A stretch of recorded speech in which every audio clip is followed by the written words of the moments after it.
Welcome to another episode of Today's Technique. Today we are going to talk about a technique called wet blending.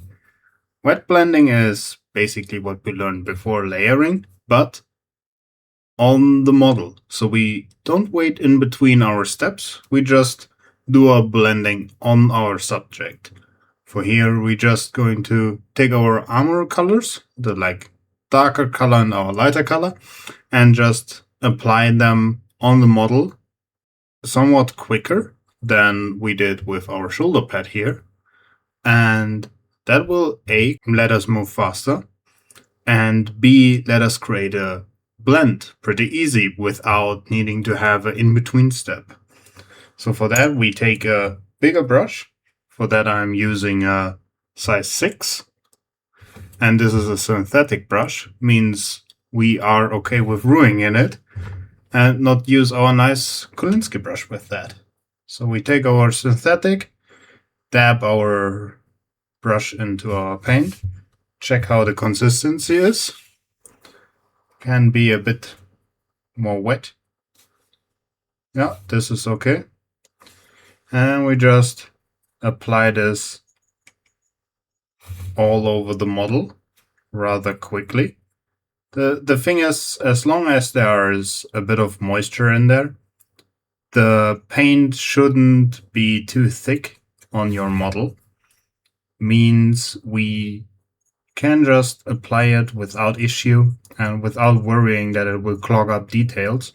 Because the nice thing is with acrylic, when it dries, it shrinks together a bit. So when you think, oh no, in the wet state, my model is ruined, that will just go away when you just wait a bit.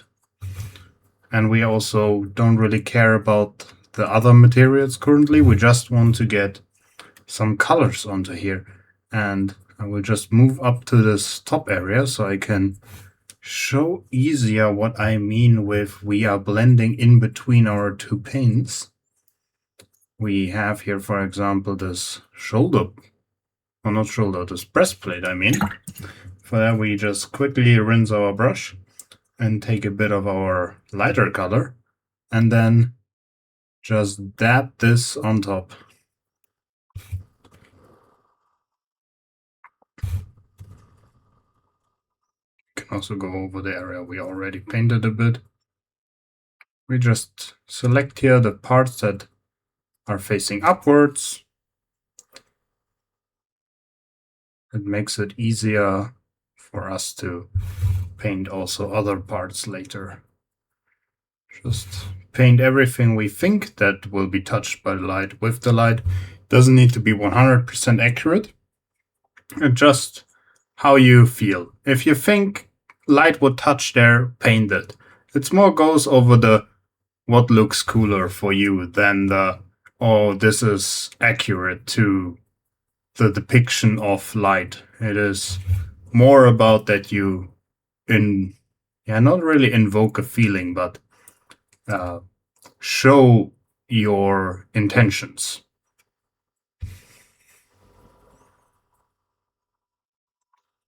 Also have this part here.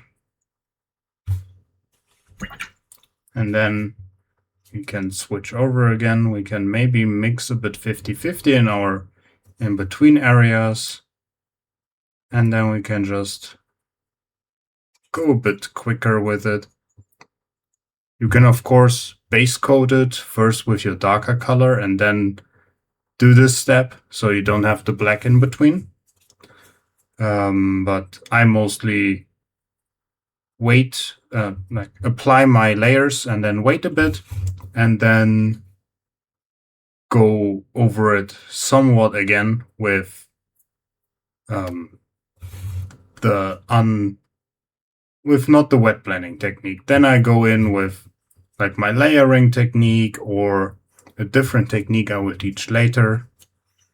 So you can be worried free. We just first want to get some paint on the model. Don't want to worry about placement or anything. We just want to have our areas roughly colored in. You can always think about we are going from rough coarse to fine. So we don't want to start with the finer details.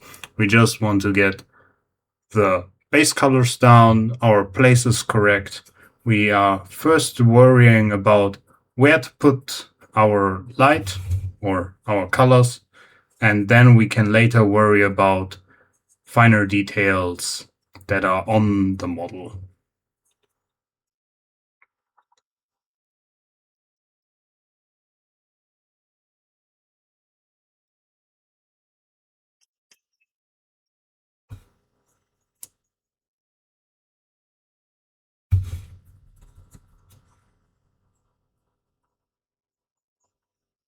I'm I am using not heavy acrylics for that, but other creators you maybe see on the internet will use heavy body paints. That means there's more of medium in there that is just transparent particles that is holding together our pigments, or transparent pigments is the right word, and that allows a longer drying time, or it's more heavier medium, not really like more medium, but heavier. And you can use that, of course, if you like. I just use the one I have currently, and these are the one with the for miniature painting, and those work just fine. They are not so different than heavy bodies, so you don't need to spend the extra money to go out and buy the heavy bodies. If you just work somewhat faster than you usually do, just cut a bit loose, go a bit quicker, don't worry too much about like that you will ruin the model. We can always go over again. Like as long as your layers are not too thick and not clog up any details, we can always clean up and go over. And clean up is something I will talk next video. And this is also an important thing I don't see a lot of people talk about.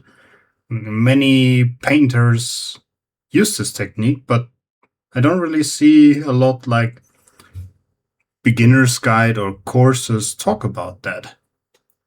So stay up for that. Always keep an eye out for a new video. I am trying to get the rhythm in, so I upload every Monday.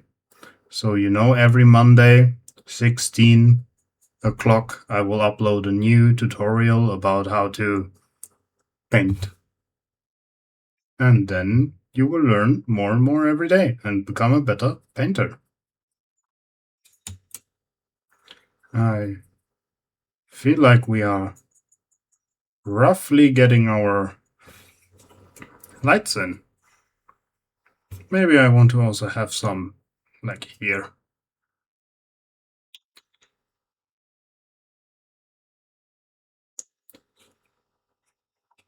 Oh, I forgot a bit here, the back of his armor, but that is no issue. We can just go in and paint that again. Also go a bit here into the neck area, just so we have every area touched. And we have a bit of our dark ones. We brush it on the undersides.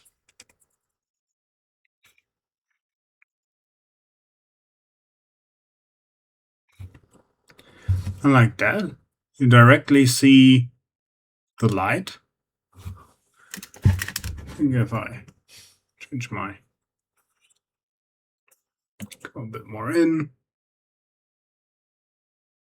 There we go. You see our light values. We have like a light here bouncing off. I have one here on the side. I have one here. Those the top facing areas. I think I need to give the backpack a bit more love, but we are getting there.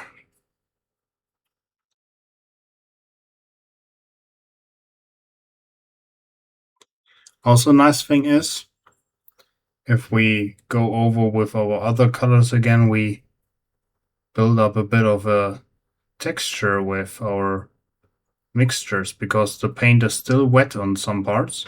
If we just not really stroke the brush, but dab it onto the model, we create a technique called stippling. That is something I want to talk about later when we talk about cloths, because cloths love to use that technique. But you can keep that in the back of your mind that we will talk about this. So, nice, nice.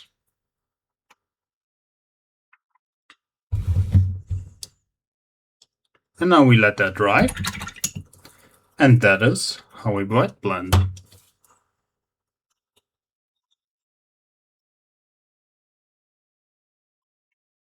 Thank you for watching, and I will see you in the next one.